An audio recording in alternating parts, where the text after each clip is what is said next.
आप सबको मेरा नमस्कार। और अभी थोड़ी देर पहले केंद्रीय मंत्री स्मृति ईरानी जी ने एक निहायत ही निम्न स्तरीय ओछा वक्तव्य दिया। मैं उनका जवाब देने नहीं आई हूं, लेकिन कुछ सच बयां करने आई हूं। और उस वक्तव्य को सुनकर मुझे एक ही चीज लगी कि शब्द नरेंद्र मोदी के हैं और संस्कार आरएसएस का है। और वो शब्द है झूठ बोलो, लगातार झूठ बोलो और झूठ फैलाओ, दुष्प्रचार करो। ये शब्द नरेंद्र मोदी जी के हैं और ये संस्कार आरएसएस के हैं। जो ट्रेनिंग स्मृति जी की झूठ बोलने के लिए हुई है, उसका पर्दाफाश करना जरूरी है। असलियत यह है, चाहे वो स्मृति ईरानी हो, चाहे वो अनुराग ठाकुर हो, चाहे वो पीयूष गोयल हो, चाहे वो अमित शाह हो, चाहे वो नरेंद्र मोदी हो, लगातार झूठ बोलकर मुद्दे से ध्यान भटकाना है। असलियत यह है कि अडानी मोदी के संबंधों की परत खुल रही है और जनता देख रही है, जनता समझ रही है क्या हो रहा है। जो रंगी पोती एक इमेज बनाई गई थी, जो खोखली इमेज खड़ी गई थी, उसका सच सबके सामने आ रहा है। आज दिक्कत यह है कि अडानी पर जो सवाल राहुल गांधी जी ने संसद में पूछे थे, और वो सवाल आज भी जायज है, उनका जवाब नहीं है भारतीय जनता पार्टी के पास या नरेंद्र मोदी जी के पास। और उन सवालों से ध्यान भटकाने के लिए अनर्गल बातें कही जाएंगी। आज जनता वो सवाल पूछ रही है। आज जनता के मन में आ रहा है, ये क्या अडानी से संबंध है, ये कौन सी प्रेम कथा है कि सारी की सारी सरकार हर मर्यादा, हर लोक लाज को ताक पे रखकर अडानी के बचाव में उतरी हुई है। अरे मोदी का बचाव कर लीजिए तो हम समझते हैं, अडानी का बचाव करने के लिए हर सांसद, हर मंत्री, देश के प्रधानमंत्री तत्पर हैं। आपने देश की संसद को, देश के लोकतंत्र को गिरवी रख दिया कि अडानी बच जाए। लेकिन आज वही जनता के मन में यह सवाल है और वो जनता पूछ रही है, ऐसा कौन सा रिश्ता है, ये क्या दिक्कत है अडानी की जो बचाने के लिए सारी सरकार खड़ी हुई है। और आपको लगता है कि राहुल गांधी की सदस्यता रद्द करके आप उनकी आवाज को दबा देंगे, आप उनको चुप करा देंगे, तो यह आप मुगालते में हैं। आप उनका घर ले लेंगे, वो तो कहते हैं मेरा कभी घर था ही नहीं। और जो शख्स हर कीमत पर लड़ने को तैयार है, वो आपको भयभीत करता है।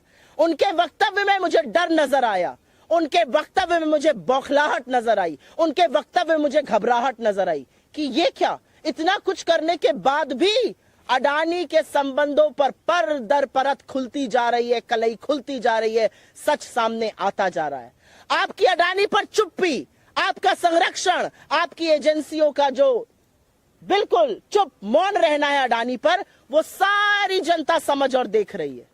लेकिन स्मृति ईरानी जी से मेरे कुछ सवाल हैं और वो सवाल लाजमी है।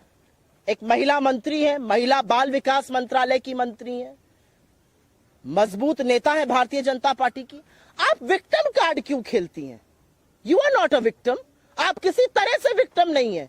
आप एक सशक्त महिला है, आप मंत्री हैं, सांसद हैं, आपसे ज्यादा मजबूत कौन है? आप विक्टिम कार्ड क्यों खेलती हैं? क्योंकि विक्टिम तो वो महिला है जो 400 रुपए का सिलेंडर आज 1200 पर ले रही है। विक्टिम वो महिला है जो आटे पर जीएसटी दे रही है। विक्टिम वो महिला है जो सरसों का तेल 90 पर था, आज 200 पर खरीद रही है। विक्टिम वो लोग हैं। आप महिला और बाल विकास मंत्रालय की मंत्री है ना स्मृति जी, मेरा आपसे एक सवाल है। आप लखीमपुर के चीरहरण पर चुप रहती हैं, आप शाहजहांपुर के यौन शोषण पर चुप रहती हैं, आप हाथरस में एक गुड़िया को रात को जला दिया जाता है मिट्टी का तेल डालकर, आप चुप रहती हैं। लेकिन आपके बगल में बैठा हुआ भारतीय जनता पार्टी का सांसद एक महिला सांसद को, एक महिला विधायक को वैशाली की नगरवधु वेश्या बुलाता है और आप चुप रहती हैं। कब माफी मांगिएगा आप इस देश से? आज कहने का वक्त है, खड़ी होइए और माफी मांगिए इस देश से। महिला बाल विकास मंत्रालय की मंत्री हैं आप, ये आपकी नैतिकता है? आपके बगल में बैठा हुआ सांसद, भाजपा का सांसद, एक महिला सांसद और एक महिला विधायक को वैश्या कहता है और आपके मुंह से एक शब्द नहीं फूटता है। आप अंकिता ठाकुर पर चुप रहती हैं, आप तमाम ऑन रेप केसेस पर चुप रहती हैं जहां पर आपके लोग संलग्न हैं। लेकिन मैं आपसे सवाल पूछती हूं, संसद में बैठकर संसद की गरिमा को भंग करके, मर्यादा को तार तार करके आपका एक सहयोगी एक महिला सांसद को और एक महिला विधायक के लिए शब्द का प्रयोग करता है जिसको सुनने से पहले इस देश की हर महिला लज्जित होती है। आप चुप रहती हैं। आप विक्टिम नहीं हैं। आप विक्टिम बिल्कुल नहीं है। विक्टिम इस देश की महिलाएं हैं। विक्टिम आज मध्यम वर्ग है जो महंगाई से जूझ रहा है। विक्टिम इस देश का युवा है जिसके पास नौकरी नहीं है। आप विक्टिम कार्ड प्ले करिएगा। आपकी घबराहट और बौखलाहट में मुझे अडानी का बेनकाब होता हुआ सच नजर आता है। मुझे हर कीमत पर अडानी को बचाने की आपकी, आपके प्रधानमंत्री की, आपके मंत्रियों की, आपके सरकार की मंशा और प्रतिबद्धता नजर आती है। लेकिन वो कहते हैं ना कि सच को कितना भी छुपाओ वो और उतनी ही दोगुनी ताकत से उभरता है।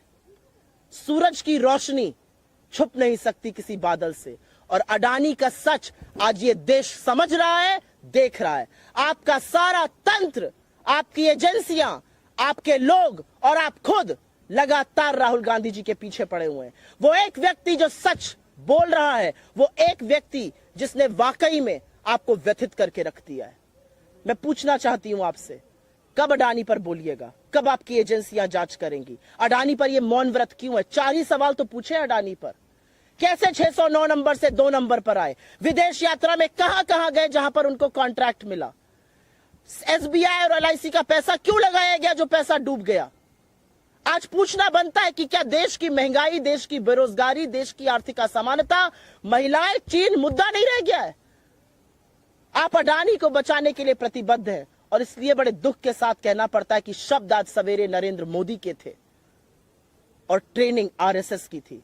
क्योंकि स्मृति ईरानी जी, विक्टिम कार्ड खेलना बंद कर दीजिए। आप विक्टिम नहीं हैं, आप एक सशक्त महिला हैं। अडानी पर जवाब दीजिए। अडानी पर अपनी सरकार को बोलिए जांच कराएं। अडानी पर आपकी चुप्पी लोकतंत्र की हत्या करती है और लगातार हत्या करती है। और मैं अंत में एक बात जरूर कहूंगी, और यह बात कहनी जरूरी है। आपको लगता है राहुल गांधी जी चुप हो जाएंगे? जो सवाल सदन में खड़े होकर राहुल जी पूछ रहे थे, वो सवाल आज इस देश का हर व्यक्ति पूछ रहा है। अडानी और आपका रिश्ता क्या है? अडानी पर मोदी चुप क्यों है? अडानी पर जांच कब होगी? और अडानी को बचाने के लिए सारी सरकार क्यों तुली हुई है? I will very briefly make a statement in English on this.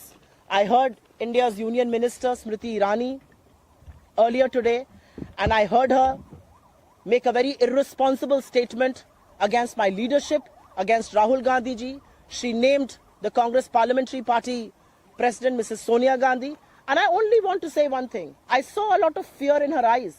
I saw her desperation to save Adani. I saw her desperation and her government's commitment to save Adani. I only want to say one thing. The questions that Mr. Gandhi asked in Parliament on Adani is a question that every single Indian citizen is asking. Why is the government hell-bent on protecting Adani? What is your commitment to Mr. Adani? What is your commitment to this, to your agencies? Why are you not getting Mr. Adani's allegations probed? These are very valid questions, and I only want to say one thing to Smriti Irani. You are an extremely powerful woman. You are a cabinet minister. Don't play the victim card. The victims in this country are the middle class, the poor, the farmers, the unemployed. The victims in this country are homemakers who are being suppressed to buy gas cylinders at 1,200 rupees, who are now buying oil at 200, who are now paying 100 rupees for petrol. So stop playing the victim card and start answering the questions that we are raising on Adani. None of your efforts to deflect attention away from Adani is being successful. What you tried to do essentially was to murder democracy by disqualifying Rahul Gandhi. But in his disqualification, you have forced the entire nation to ask that one question. Why is Mr. Modi hell-bent, committed to protect Adani? That's the only question that matters. अगर आपके कोई सवाल है तो उसका जवाब मैं दे सकती हूँ.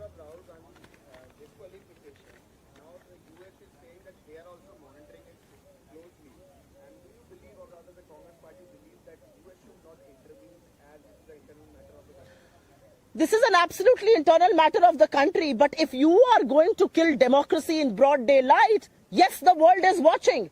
Can we stop? Can we put something on people's eyes? क्या हम लोगों की आंख पे पट्टी बांध दें? पट्टी नरेंद्र मोदी जी ने बांधी हुई है अडानी पर। दुनिया तो देखेगी क्या हो रहा है इस देश में, हमारा बिल्कुल उससे कोई लेना देना नहीं है।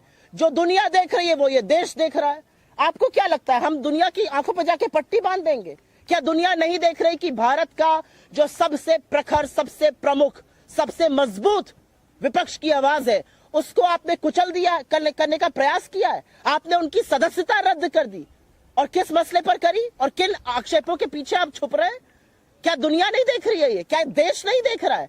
आपकी सारी पोल पट्टी, आपके चेहरे का वो नकाब उतर चुका है और ये देश आज पूछ रहा है अडानी और आपके संबंध क्या है।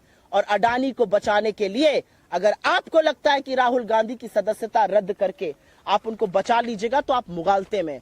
सत्ता की जरूरत आपको है अडानी को बचाने के लिए, सत्ता की जरूरत आपको है राहुल गांधी को चुप कराने की कोशिश करने के लिए, सत्ता की जरूरत आपको है विपक्ष को डराने धमकाने के लिए, सत्ता की जरूरत आपको है संरक्षण देने के लिए अडानी की। राहुल गांधी के साथ सत्य है और वो सत्य की लड़ाई सदन और सदन के बाहर लगातार लड़ रहे हैं और मजबूती से लड़ी जाएगी।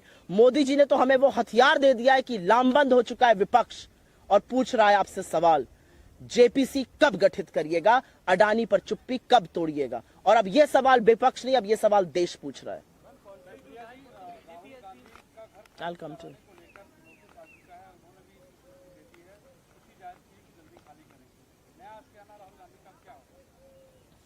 राहुल गांधी जी को यह घर नरेंद्र मोदी जी की कृपा से नहीं मिला था। राहुल गांधी 4 बार के चुने हुए सांसद हैं। एक सांसद होने के नाते, लोगों के मैंडेट के नाते, जिन लोगों ने उनको चुना, उनको अधिकृत किया कि उनको यह घर मिले। पहली बात, घर खाली कराना, आशिया उजाड़ना, आपको लगता है इससे राहुल गांधी चुप हो जाएंगे? एक्चुअली प्रॉब्लम यह है कि राहुल गांधी ने इनको इतना व्यथित कर दिया, इतना विचलित कर दिया है, इन बेचारों को समझ में नहीं आ रहा है ये करें क्या। इनको लगता है कि राहुल गांधी की सदस्यता रद्द करके या घर खाली करा के, राहुल गांधी जी सबके लिए तैयार हैं। जब हमारा नेता बाहर आकर कहता है कि मैं हर कीमत चुकाने को तैयार हूं, तो उसकी रगों में शहादत का खून है। उनको लगता है कि वो राहुल गांधी जी को चुप करा देंगे। राहुल गांधी जी के पिता ने और उनकी दादी ने इस देश के लिए शहादत दी है। आपको लगता है राहुल गांधी जी का घर ट्रांसफर करा के, घर हटवा के आप चुप करा दीजिएगा? एक्चुअली अब जो राहुल जी बोल रहे हैं वो जनता और प्रखरता से बोलेगी, इससे वो डरते हैं। आगे वो कहां जाएंगे, क्या रहेंगे, मुझे नहीं लगता कि इस सार्वजनिक प्लेटफॉर्म पर मुझे इसकी जिक्र भी करना चाहिए।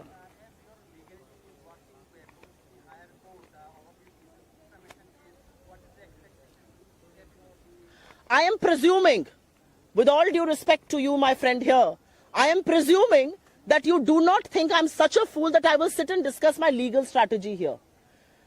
The BJP is extremely worried about what the Congress will do.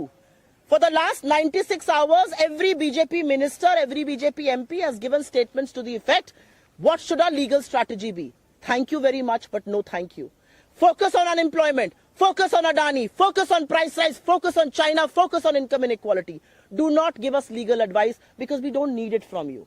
हमारी जो रणनीति होगी लीगल तौर पर या पॉलिटिकल तौर पर, उसका जवाब मैं एक प्रेस कॉन्फ्रेंस में तो नहीं दूंगी। और मुझे बहुत शुक्रिया अदा करना है भाजपा की उस मुफ्त सलाह का जो हर मंच से वो दे रहे हैं कि हमारी रणनीति क्या होनी चाहिए लीगल तौर पर। वो हमारे वकील देख रहे हैं। आपकी नसीहत की हमें जरूरत नहीं है। अपना टाइम जाया मत करिए। अपना टाइम आर्थिक असमानता में, गरीबी दूर करने में, महंगाई कम करने में, रोजगार बनाने में और अडानी का सच का जवाब देने में लगाइए। हमें आपकी लीगल नसीहत की जरूरत नहीं है, ये मैं भाजपाइयों से कहना चाहती हूँ।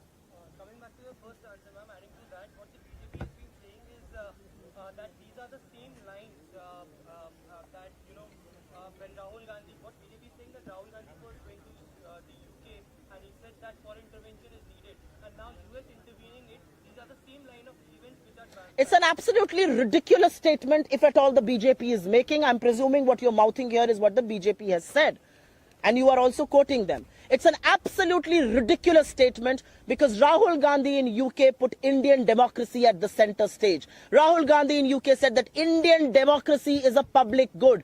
भारत का लोकतंत्र विश्व के लिए सौगात है। हिंदी और अंग्रेजी में मैंने दोनों भाषाओं में बोल दिया है। उस पर भाजपा को आपत्ति है। उसी पर तो वो वक्तव्य देना चाहते थे। He wrote twice to the speaker. 2 बार उन्होंने स्पीकर को लिखकर परमिशन मांगी, 1 बार मिलकर मांगी। स्पीकर ने कहा मैं आपको बोलने का समय नहीं दे सकता हूं, मेरे साथ एक कप चाय पी लीजिए। बोलने क्यों नहीं दिया गया? 16 मार्च को राहुल जी ने एक प्रेस कॉन्फ्रेंस करी थी एआईसीसी के मुख्यालय से और उन्होंने कहा था if Indian democracy was functioning, अगर भारत का लोकतंत्र काम कर रहा है तो मुझे बोलने का चांस मिलेगा, बोलने का मौका मिलेगा। 8 दिन बाद बोलने का मौका नहीं मिलता, उनकी सदस्यता रद्द कर दी जाती है। आपको लगता है भारत का लोकतंत्र सजग है, सजीव है, चल रहा है और ये दुनिया नहीं देखेगी, ये देश नहीं देख रहा है। दुनिया क्या देख रही है उससे हमें मतलब नहीं है रत्ती भर का। जो देश देख रहा है मैं उसकी आपसे बात कर रही हूं। हमारा लोकतंत्र तब कमजोर होता है जब विपक्ष की सबसे मजबूत आवाज को दबाने का प्रयास किया जाता है। हमारा लोकतंत्र तब कमजोर होता है जब लामबंद होकर विपक्ष आपसे जेपीसी की मांग करता है और सरकार सदन नहीं चलने देती है। यह कमजोर होते हुए लोकतंत्र का प्रतीक है, परिचायक है। लेकिन मैं अपने नेता की बात को कोट करूंगी, this is our problem, this is an internal problem, this is an Indian problem and we will find the solutions within. ये हमारी समस्या है, अंदरूनी समस्या है, भारतीय समस्या है और इसका निवारण और समाधान हम खोजेंगे। अगर उनके यहां ट्रांसलेटर्स की कमी है, आपके माध्यम से मैं ये बोल देती हूं, हमसे ट्रांसलेशन करा लें क्योंकि ट्रांसलेशन में भी हाथ तंग नजर आता है। बहुत बहुत धन्यवाद आप सबका।